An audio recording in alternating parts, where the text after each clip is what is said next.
যুক্তরাষ্ট্রের ওয়াশিংটন অঙ্গরাজ্যের সিয়াটল শহরের প্রাণকেন্দ্রে চলছিল জনপ্রিয় ফুড ফেস্টিভ্যাল। রোববার সন্ধ্যা ৬টার পর হঠাৎ করেই উৎসব প্রাঙ্গণে শুরু হয় এলোপাতাড়ি গুলি। মুহূর্তেই আনন্দের পরিবেশ রূপ নেয় চরম আতঙ্কে। উপস্থিত সবাই প্রাণ ভয়ে ছুটোছুটি শুরু করেন। গোলাগুলিতে ঘটনাস্থলেই কয়েকজন হতাহত হন। খবর পেয়ে দ্রুত সেখানে পৌঁছায় উদ্ধারকারী দল ও পুলিশ। আশঙ্কাজনক অবস্থায় হাসপাতালে নেওয়া হয় কয়েকজনকে। হাসপাতাল কর্তৃপক্ষ জানিয়েছে, গুলিবিদ্ধদের হাত, পা ও পেটে গুরুতর আঘাত রয়েছে।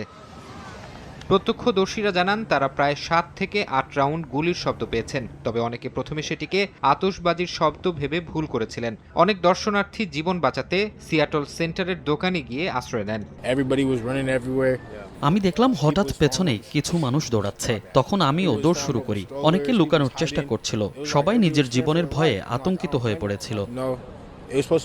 ঘটনার পরপরই যৌথ অভিযানে নামে সিয়াটল পুলিশ, জরুরি সারাদানকারী দল এবং এফবিআই এর বিশেষ বাহিনী। সিয়াটলের মেয়র ক্যাটি উইলসন জানিয়েছেন, সন্দেহভাজন হামলাকারীকে হেফাজতে নিয়েছে পুলিশ। গোলাগুলির পরপরই সিয়াটল সেন্টারের গণপরিবহন সাময়িকভাবে বন্ধ করে দেওয়া হয়। এলাকাটি এড়িয়ে চলার পরামর্শ দেন ওয়াশিংটনের গভর্নর।